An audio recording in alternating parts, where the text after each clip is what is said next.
മോഹൻലാൽ തരുൺമൂർത്തി ചിത്രം തുടരും കഴിഞ്ഞ മാസമാണ് തിയേറ്ററുകളിൽ എത്തിയത്. ചിത്രമിറങ്ങി ദിവസങ്ങൾ കഴിഞ്ഞിട്ടും തിയേറ്ററുകളിൽ വലിയ വിജയം നേടി മുന്നേറുകയാണ്. ചിത്രം കണ്ട് പുറത്തിറങ്ങുന്ന പ്രേക്ഷകർക്ക് പറയാനുള്ളത് പഴയ മോഹൻലാലിനെ വീണ്ടും കാണാൻ സാധിച്ചുവെന്നാണ്.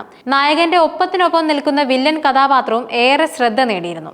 ഇങ്ങനെ ഒരു വില്ലനെ മലയാള സിനിമ അടുത്തെങ്ങും കണ്ടിട്ടില്ലെന്നാണ് ഓരോ പ്രേക്ഷകനും പറയാനുള്ളത്. പ്രേക്ഷകർക്ക് അധികം കണ്ടുപരിചയമില്ലാത്ത ആളായതിനാൽ തന്നെ ആരാണ് ഈ വില്ലൻ എന്നറിയാനുള്ള ആകാംക്ഷയിലായിരുന്നു. ചിത്രത്തിൽ ജോർജ് സാറായി എത്തുന്ന വില്ലന്റെ യഥാർത്ഥ പേര് പ്രകാശ് വർമ്മ എന്നാണ്. അനശ്വര നടൻ ജഗന്നാഥ് വർമ്മയുടെ ഇളമുറക്കാരനാണ് പ്രകാശ് വർമ്മ.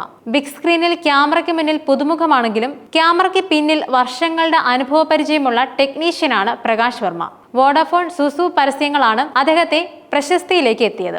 ഇന്ത്യയിലെ അറിയപ്പെടുന്ന പരസ്യ ഫിലിം കമ്പനിയായ നിർവാണയുടെ സ്ഥാപകനാണ് പ്രകാശ് വർമ്മ. ഭാര്യയ്ക്കൊപ്പം ബംഗളൂരു ആസ്ഥാനമായി പ്രവർത്തിക്കുന്ന കമ്പനിയാണ് നിർവാണ. ലക്ഷങ്ങൾ മാസവരുമാനം വാങ്ങുന്ന അദ്ദേഹത്തിന്റെ ആസ്തി ഞെട്ടിപ്പിക്കുന്നതാണ്. കോടികൾ വിലയുള്ള വണ്ടികളും ഫ്ളാറ്റും ഒക്കെയുള്ള ഒരാളാണ് പ്രകാശ് വർമ്മ.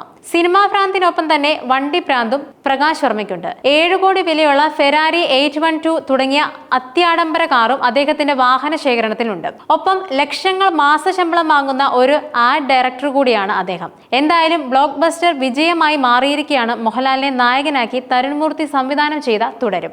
ബോക്സ് ഓഫീസിലും നേട്ടമുണ്ടാക്കുന്ന ചിത്രം വൈകാതെ 150 കോടി പിന്നിടുമെന്നാണ് സൂചന.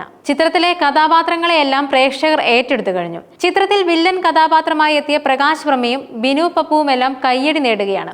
ഇപ്പോഴിതാ ഇരുവർക്കും ഒപ്പമുള്ള ചിത്രം സോഷ്യൽ മീഡിയയിൽ പങ്കുവച്ചിരിക്കുകയാണ്. ചിത്രത്തിൽ CPO സുധീഷായി എത്തിയ ഫർഹാൻ ഫാസിൽ. സീനിയേഴ്സ് ആണെങ്കിലും വെറും ചെറ്റകളാണ് എന്ന ക്യാപ്ഷനോടെയാണ് പോലീസ് വേഷത്തിലുള്ള ചിത്രം ഫർഹാൻ പോസ്റ്റ് ചെയ്തത്. ചിത്രത്തിൽ പോലീസ് വേഷത്തിൽ 3 പേരും ഒരുമിച്ചെത്തുന്ന ഏക സീനാണിതെന്നും ഫർഹാൻ പറയുന്നുണ്ട്. ഓടി വാ കണ്ണ എന്ന് ചിത്രത്തിൽ സംവിധായകൻ തരുൺമൂർത്തിയെ കമന്റ് ചെയ്തിട്ടുണ്ട്. അതുപോലെ തന്നെ 130 കോടി രൂപ കളക്ഷൻ നേടി 2019 പുറത്തിറങ്ങിയ മോഹൻലാലിന്റെ തന്നെ സൂപ്പർ ഹിറ്റ് ചിത്രം ലൂസിഫറിന്റെ ആഗോള കളക്ഷൻ റെക്കോർഡ് മറികടന്നിരിക്കുകയാണ്. സിനിമയുടെ മനോഹരമായ ഫ്രെയിമുകളും മികച്ച ആഖ്യാനവും പ്രേക്ഷകരുടെയും നിരൂപകരുടെയും പ്രശംസ നേടുന്നുണ്ട്.